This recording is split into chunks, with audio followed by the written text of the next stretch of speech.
Hi team. Today or this week we're going to be covering further linear equations. So we're going to be looking at a couple of different scenarios. The first one is looking at solving equations when we have variables on both sides. The next one is looking at solving equations that involve brackets. So we'll have to look at expansion there, which we covered in a previous topic. And then our last step is looking at solving worded problems. So creating linear equations or algebraic expressions out of worded problems and then solving it.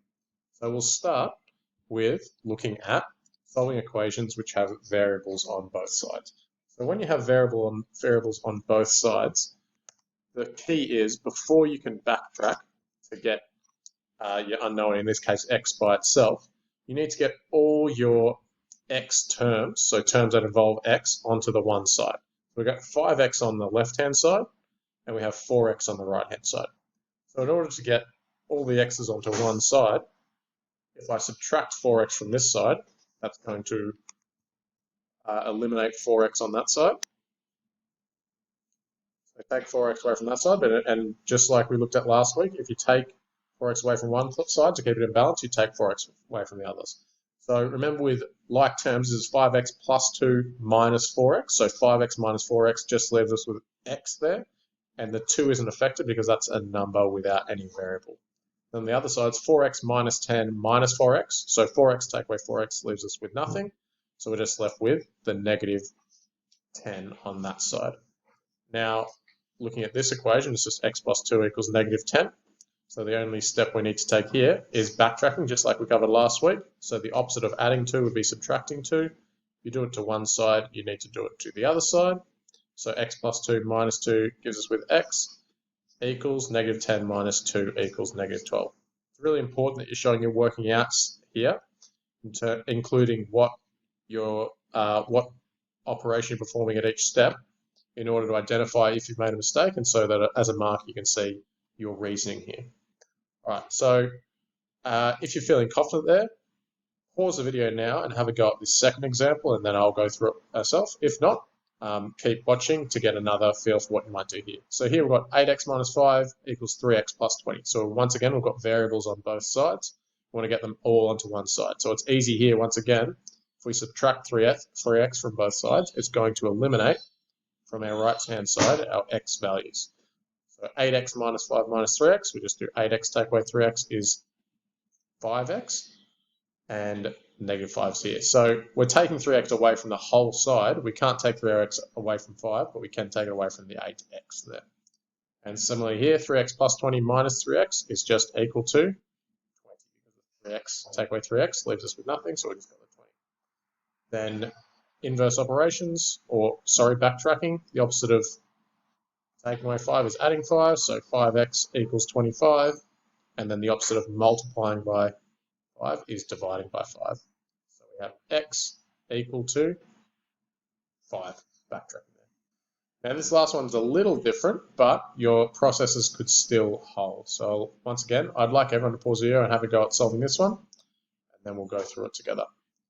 All right, so here, we've actually got more x's on the right-hand side than the left-hand side. So there's two ways you can do it, and I might actually show you both ways. One way to keep your x values positive would actually be to eliminate your x's from the left-hand side. So take away 2x, because that way we're just going to be left with negative 4 on this side, and 5x minus 2x is 3x minus 16.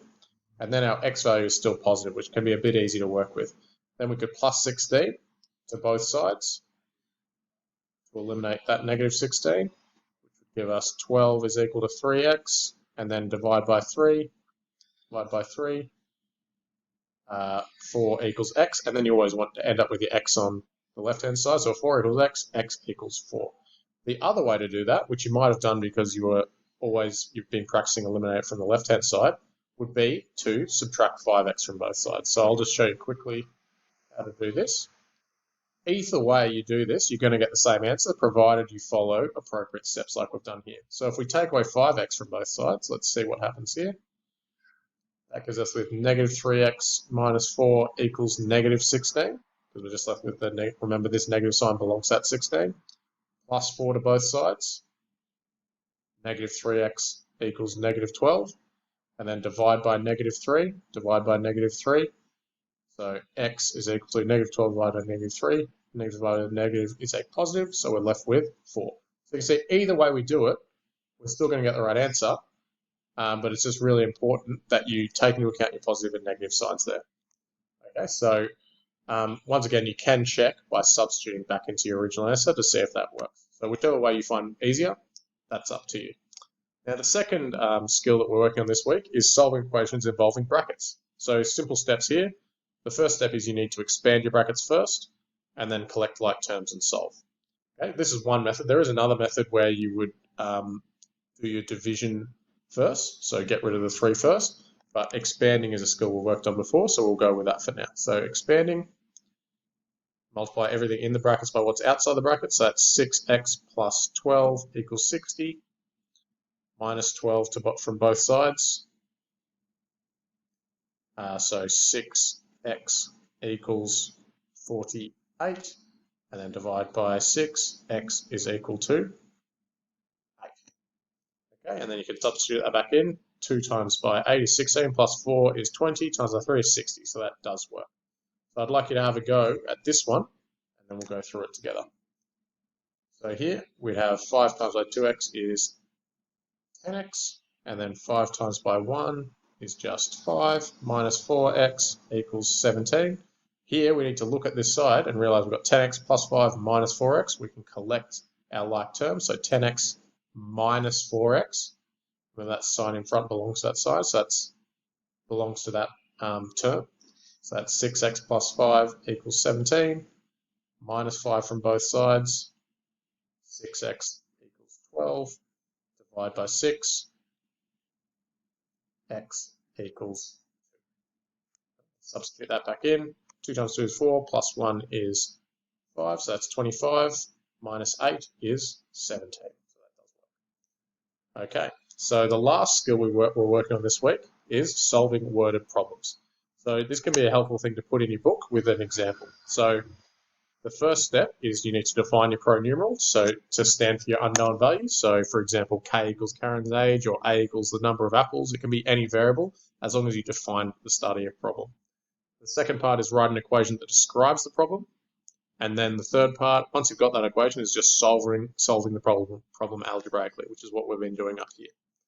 And then the last one is use substitution to check your answer. So the example, Jack buys 4 cups of coffee for $13.20. Choose a pronumeral to stand for the cost of 1 cup of coffee. So let C equal the cost of 1 cup of coffee. And now we've got our variable, our unknown. B is to write an equation to describe the problem. Okay, so if he buys 4 cups of coffee, we'll say let P equal, actually no, we won't need to do that. So an equation to describe the problem would be 4 times by C equals $13.20. So 4 cups of coffee equals $13.20. And then we look at that. Part C asks us to solve it algebraically. So to solve it algebraically, we divide both sides by 4 to find what 1 cup of coffee would cost. So 13.20 divided by 4. You can use a calculator for this, or you can use your own knowledge here. So 4 goes into 12 3 times, an extra $1 there, so $3.25 divided into 4 parts. So it'd be $3.30 doing that in my head, or you can use a calculator here as well. And then you can check that. So if C equals 3.30, 4 times C, so 4 times 3 is 12, 4 times 30 cents is $1.20, which is $13.20. So C equals $3.30 would be the correct statement here. So your process here is write out your unknown and then try and convert that to create an algebraic equation. And then once you've done that, that's the tricky part. It's just solving it using methods that we've used this week and last week. Okay, so please have a go at the worksheets for this week. and look forward to any questions you might have. Please forward those to your teacher. Good luck, guys.